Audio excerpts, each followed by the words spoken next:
Hey everybody, it's Yoshi. Today we're going to talk sketch covers with comic book artist Brendan Cahill. Mr. Cahill has done work on IDW's Transformers for years. For me, he was the perfect choice for this special sketch cover commission, turning a Tesla Model X into an Autobot.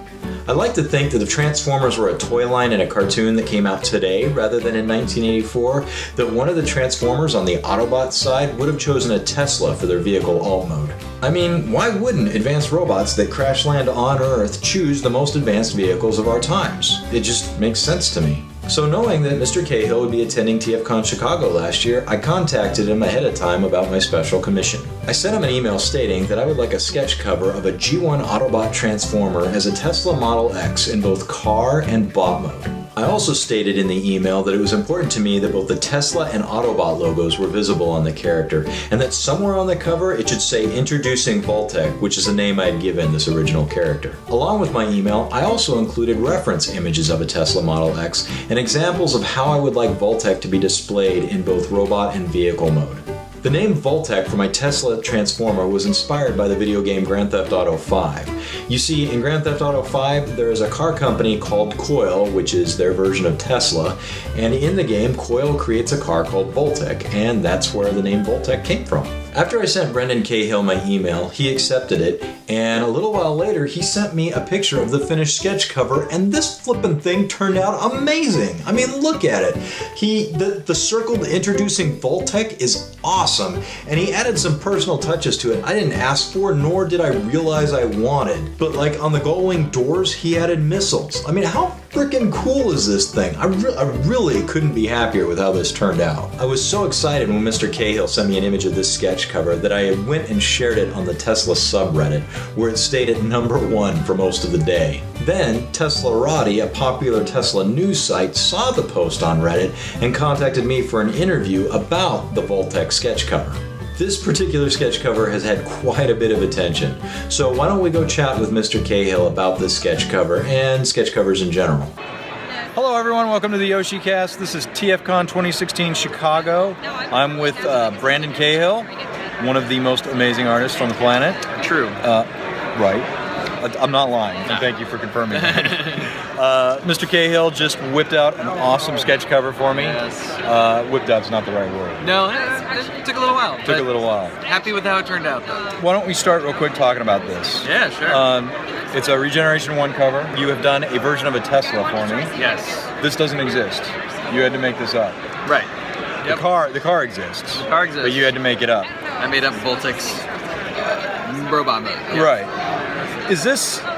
Do you like doing this? Do you like doing the totally off the beaten path thing? Yeah. This is, yeah. I mean, I like doing all kinds of things. This is just a slightly different creative exercise than drawing an existing character and existing property. And I do enjoy it because it just flexes different muscles. Right. So yeah, totally. And I don't know if I find it easy exactly, but I do find it sort of satisfying and something that I feel comfortable with in taking the form of the car and extrapolating that into the form of the robot. Gotcha. There must be a lot of tricks from, having years of tinkered with actual Transformers. Yeah, and some of it's just bullshit too. Sure. I know online your added rockets here got really popular. Yeah, I was like, I think these need rocket. Like, there was no thought process to that. Yeah. Except I think these need rocket. Here at TFCon, have you gotten a lot of sketch cover requests? No, not a lot. I don't get a ton of sketch cover requests in general. Most commission requests I get are just on board, on paper. Every once in a while, but not that often. Okay. The way we went about this is I found you online. I sent the request. I wanted you to have plenty of time to work on it if you would work on it ahead of time. Do you prefer that? Definitely for something like this. In this particular case, there's typography on it because you'd specifically asked for introducing Voltec, the character, right? And the logo types and reference of something like a car is it's a lot easier for me to get all that stuff at home, have it all kind of set up. Right. In the case of the typography, I actually found a font I liked, laid this out, printed it out, and then put it on a light box and traced over it, so I got the typography really nice. Gotcha. I'm not a hand letterer, that's not what I do. Right. So for something like this, that's really helpful. I'm comfortable working on stuff here, but if I can do it at home, if I have time, and I can do it at home beforehand, I can always do a better job just because it's a controlled environment. I have a little saying, the worst thing that would have happened if I'd sent this to you is you would have said no. Right. And I'll still sleep at night. Yeah. Somebody who's coming to you for the first time, what can they expect for pricing for something that they want? What I usually do, the things that I do most often at conventions and stuff is for like a bust, which is sort of shoulders up. I can actually show an example. Something like this would be like $50, and I usually do pencils and inks and grayscale marker like this. So it's kind of a nice finished piece. Then like a mid body, which is more of, I don't know how well you can see it, but this is in progress. But it's like a pose. You see more of the body, you see more the structure. Something like that is about 100. Okay. That's usually the only types of things I do at conventions, just because things that get more complicated take a lot longer, and then fewer people can get commissions. Right. And in this kind of environment, it's easier to do. So something like this is more than that. Yes, this is an as-come basis. You got to know what the request is. Right. And so when it's full body, that costs more. If it's multiple characters, that costs more. If it's combiner, that costs more. If it's, in this case, it was, you had the full body plus the vehicle mode plus the typography and everything. But then it is on a sketch cover. So like if I'd done this on a big sheet of board, it would have been like $300 or something probably, because that just would have that much more detail, would take that much longer. Yes. On a sketch cover, it's a little easier because the scale is smaller. That leads me to my next question. So how do you like working on sketch covers as opposed to just a normal board? I like them. The paper is not as good, but in some ways it's actually good because it takes marker better. I don't know why that is.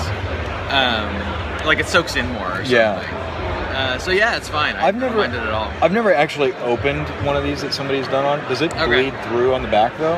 I don't think so. Okay. Because usually the back is has a slickness to it that I think stops it. Gotcha. And I mean, while I'm working on it, I put a piece of cardboard in between the cover and the rest of the comic just in case. Oh, nice. Yeah. It's the same with like if somebody brings a sketchbook, you put a piece of board in between, like underneath the page you're working on, because you don't want your marker to go through. Right. Yeah. How do people find you want to get this kind of thing done? Hit me on Twitter or email. Okay. I have a website, and that has all my contact info on it and everything. I'm easy to get in touch with, and very nice to work with. Hopefully. This is very true. Very true.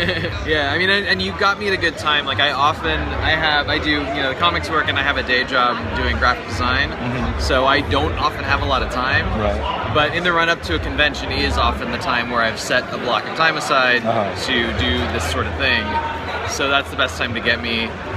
There's a very good chance if you just get me randomly, I'll say, cool, I'd love to do that for you, and I totally don't have time for a few months. Right. But then they're in the queue. Yeah. But you can always, we can always set something up for later. Sure. Or whatever. That's awesome. Cool. Thank you so much for your time. I really appreciate it. Yeah, good talking to you, and I really appreciated this job. It was a lot of fun to do. It looks great. You have a really great con. Thanks, you too. Thank you guys so very much for watching my interview with Brendan Cahill. If you'd like to know more about sketch covers, well, I did a video with comic book artist Corinne Howell on sketch covers. You can see that video right here.